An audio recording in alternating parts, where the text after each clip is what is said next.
இந்த வீடியோக்குள்ள போறதுக்கு முன்னாடி நம்ம சேனலை சப்ஸ்கிரைப் பண்ணாதவங்க சப்ஸ்கிரைப் பண்ணிடுங்க, பக்கத்துல இருக்க பெல் பட்டனையும் கிளிக் பண்ணிக்கோங்க.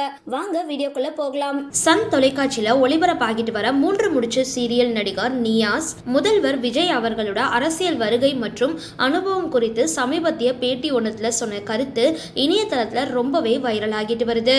சன் தொலைக்காட்சியில வெற்றிகரமா ஓடிக்கிட்டு இருக்க 3 முடிச்சு சீரியல் டிஆர்பில நம்பர் 1 இடத்தை பிடிச்சிருக்கு. 3 முடிச்சு சீரியல்ல சூர்யா அப்படின்ற கதாபாத்திரத்தை ஹீரோவா நடிச்சு தமிழக மக்கள் மனசுல இடம் பிடிச்சவர் நடிகர் நியாஸ் கான். இவர் இதுக்கு முன்னாடி புது புது அர்த்தங்கள், சண்டைக்கோழி ஆகிய சீரியல்களை நடிச்சிருக்காரு. ஆனா 3 முடிச்சு சீரியல் இவருக்கு மக்கள் மத்தியில அமோக வரவேற்பை கொடுத்திருக்கு அப்படின்னு சொன்னா அது மிகையாகாது. நியாஸ் கான் சமீபத்துல ஒரு பேட்டியில விஜயோட அரசியல் பத்தியும் முக்கியமான ஒரு விஷயம் குறித்து பேசியிருக்காரு. மக்கள் முடிவு தான் மகேசன் முடிவு, மகேசன் முடிவு கூட இல்ல மக்கள் முடிவு.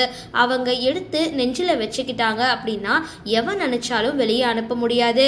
அரசியல் அப்படின்றது சேவை, அதுக்கு எதுக்கு அனுபவம் வேணும், உதவி செய்யணும் அப்படின்ற எண்ணம் இருந்தாலே போதும் அப்படின்னு குறிப்பிட்டிருக்காரு. இந்த மாநிலத்தை ரன் பண்றது யாரு? முதல்வர் டாப்ல இருப்பவரு, லீடர் நிர்வாகம் செய்யறது IAS அதிகாரிகள் தானே. நிர்வாகத்தை பத்தி அவங்களுக்கு தெரியும். எது தேவை எது தேவையில்லை அப்படின்றது முதலமைச்சர் முடிவு எடுப்பாரு. அதுக்கு எதுக்கு அனுபவம் வேணும்? பெரிய அனுபவம் பெற்றவங்க என்ன செஞ்சிருக்காங்க அப்படின்னு வெளிப்படையா சொல்லியிருக்காரு. சரி, இந்த வீடியோ பத்தின உங்களோட கருத்துக்களை கீழே கமெண்ட் பாக்ஸ்ல போஸ்ட் பண்ணுங்க.